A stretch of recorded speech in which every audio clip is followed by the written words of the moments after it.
With the original success of Scream, the studio was quick to cash in on all the murder movie hoopla, and fast-tracked a sequel into development that was released less than a year later. But observing the rules of a sequel, your body count must always be bigger, which means the inclusion of even more characters to rank. So in this video, we'll be going through all 15 Scream 2 characters to find out which one's the best.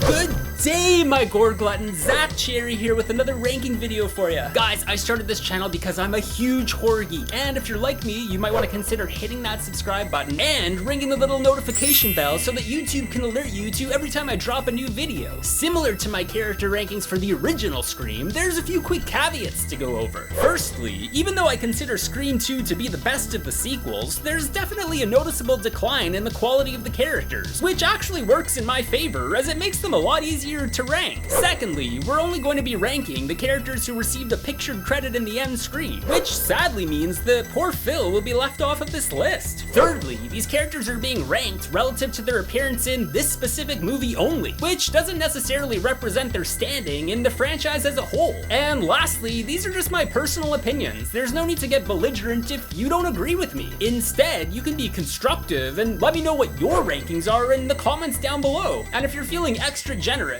you can give this video a thumbs up. Your continued support and viewership is what gives me the motivation to keep producing all of this content for you guys. Starting off this list in last place at number 15 is Chief Louis Hartley. While I considered Sheriff Burke to be an incredibly underrated character from the first movie, his Scream 2 counterpart is basically a throwaway that adds nothing of any value to the story, other than serving as the proverbial police presence. Right off the bat, we see what a chump he is when Gale hijacks his press conference before he can even get a word in edgewise. And the movie only further adds insult to injury when we see that he's taken her on as a consultant who basically does all the detective work for him. Maybe it was Scream 2's rushed production, juggling a larger cast, or the fact that after the original, Wes Craven had less to prove. But I feel like there are quite a few instances where this movie delivers the bare minimum with its character direction, and Chief Hartley is one of them. At number 14 is sorority sister Lois. There's not much to say about her. I feel that she serves her job well as being a dippy classmate of Sid's and one half of the sorority snob duo. She does add some texture to the movie, representing the Greek life aspect of American colleges, but that's about it. This is in no means a knock against Rebecca Gayheart, who has earned her rightful place in the lexicon of 90s horror, but we don't get enough content from this character to really make a much more informed ranking, so let's move on. Coming in 13th place is Derek Feldman. Okay, so I don't hate Derek, but I find his character to be nothing more than a plot device to inject fear and doubt in Sydney's mind. Now granted, that is an important aspect of the movie and Sid's development, but he literally adds nothing more to the story than that. He's just a really nice, boring guy, and every single one of his character beats feel very telegraphed and repetitive. His defining trait is that he's in love with Sid, but only because the script tells him to be, and there's no other nuance to this romance. I do feel this sets up a nice payoff in the climax, but that's much more credited to Mickey and his psychological manipulation of Sid. Also, did we really need to pad the runtime with that cafeteria scene when there were so many other characters already being spread so thin? I don't want to blame Jerry O'Connell as this isn't his fault, but Derek sure does make me miss Billy Loomis. In 12th place is HALLIE McDaniel. I have to preface this by saying that I like HALLIE. I think Elise Neal is a competent actor who adds some sass and humor to a semi-memorable character. I even asked my followers on Instagram who their Scream 2 favorites were, and HALLIE was one of two who received the most mentions. But the thing that works against the majority of the cast members in this movie is that there are just so damn many of them, and because of that, they all receive a much smaller slice of the pie. So in the case of HALLIE, there isn't always room for Candyman's daughter. Now granted, HALLIE did have some big shoes to fill after Tatum, and I don't want this ranking to be based on comparison, but what do we really know about her as a character? She comes off as more of a caricature and your typical horror movie canon fodder, and doesn't really have any agency of her own outside of pledging Delta Lambda. But worst of all, her relationship to Sid feels more situational than emotional, and that's going to hurt her overall standing here. In 11th place is sorority sister Murphy. So you're probably wondering why I have the sorority sisters ranked individually and not as one, and you might also be wondering why Murphy is several ranks higher than Lois. Well, it's quite simple. She's the livelier and funnier funnier of the pair, with some very memorable lines that has Portia de Rossi stealing every scene that she's in. Similar to Lois, there's barely anything to this character, but unlike Hallie, Murphy is meant to be a caricature, and Portia delivers 110% to a peripheral role that easily could have been lost in the shuffle. In 10th place is CC Cooper. I have to be honest, I adore SMG, and apparently so do most of you, as CC was the other character most picked as everyone's favorite. But for some reason, she's always the last character I think of when Scream 2 comes to mind. It's not that I forget she was ever in this movie, but her presence here feels very disjointed from the rest of the film. There's a formula that these movies typically follow that has the first 2 kills of the movie be completely random. Scream 3, of course, being the exception. But then the next kill or attack, which closes out the first act, is meant to be more personal. This is significant in letting our protagonists know that they're directly being targeted. CC doesn't have any ties to Sydney, and her big scene acts as a strange vignette, as it exists entirely on its own within this movie. Wes Craven even knew this, and brought Sarah Michelle Gellar back for reshoots to include her in the film theory class discussion at the beginning, to give the audience a point of reference to the character. This was definitely the drawback of a rushed production, and CC felt more like a character from a first draft script, which could have used a rewrite or two. I do get that the repeating Woodsboro pattern of the killer was an important setup, and there's a lot more I have to say about that storyline in future videos, but overall, CC is a product of some flawed writing, and I can't justly rank her any higher than this, despite Gellar's extraordinary acting chops. In 9th place is Joel Jones, no relation to Kenny. Outside of the big 3, also known as Dewey, Gale, Sid, every chapter in the Scream saga has at least one dark horse survivor who seems to be lucky or smart enough to come out unscathed. And in the case of Scream 2, Joel is the living example that one can survive a horror movie simply by just walking away, which until now has been the only instance of a character from this franchise exercising that option. I think what I find so enjoyable about Joel is how he becomes a reluctant member of the gang, and unlike his predecessor, who ain't in the union no more, Joel isn't afraid to challenge Gale, and the repartee provides some of the more humorous moments in the film without undercutting the tone or feeling too forced. I realize Joel is ultimately less integral to the plot than most of the other characters on this list, but from what little screen time he gets, I can easily grasp his motivations and purpose, which makes him a more well-rounded character that I can justifiably rank higher. In 8th place is Maureen Evans. So this one is a little tricky, as I love the opening scene of this movie. It's such a stark contrast from the Drew Barrymore opener, showing us that you're not even safe in a crowded public space. But while all the emphasis from the original was placed on one character, I feel the novelty this time around comes from the surrounding pandemonium and has less to do with Maureen herself. As a character, I find she comes off a little contrived, having emphatic reactions to literally nothing before she, or even we as an audience, are introduced to the killer. Obviously, we know someone's gonna die, but she doesn't, and the tension all feels very counterfeit. However, this is one of the best set pieces from the entire franchise, and Maureen is the tapestry that complements its overall aesthetic, making her one of the more iconic figures from this movie. As far as personality goes, she's chock full of it, and while she does come off as a nagging fishwife and kind of a cheap date, I do enjoy her banter and metaphysical insights. Also, bonus points for that prolonged shrieking death. In 7th place is Mrs. Loomis. When I first saw this movie, I got a hoot out of the plot twist that Debbie Salt was actually Billy's mother and the film's main villain. I also appreciated the nod to Pamela Voorhees, and I love Laurie Metcalf's crazy-eyed portrayal of a psychopath, even though it comes off a little too strong. However, I've noticed that 20 plus years later, this character's fallen out of favor, and I'm really trying to understand why, as nobody really backs up their reasoning other than stating it as preference. But on the flip side, Mother Loomis's staunch supporters seem to like the novelty of having a female killer, so I have to wonder if this is some sort of gender bias. Personally, I just enjoy the fact that the big bad turned out to be such a peripheral background character, as it gives credence to the saying that everybody's a suspect! But at the end of the day, Mrs. Loomis is more or less a punchline to this movie, albeit a very satisfying one. In 6th place is Cotton Weary. Although referenced briefly in Scream, this is our first formal introduction of Maureen Prescott's accused killer. A minor gripe I had with the original was just how willy-nilly they got with making so many people appear as a red herring, no matter how out of character it was. This might be one of the few devices in which Scream 2 does it better, as Cotton is an example of a red herring done correctly. He has a prominent role in the story, and multiple threads going on with many different characters. He also has motive and agency, making him a lot more three-dimensional than half of this list. Liev Schreiber also adds a sprinkling of lunacy and desperation to the role, which could have served Cotton well had he been revealed as the killer. But for the sake of this movie's overall outcome, I'm glad that he turned out to be the unlikely hero instead. It worked as a really good setup to subvert our expectations, and as far as I'm concerned with future sequels, no character has been able to capture the same level of shadiness as Cotton Weary.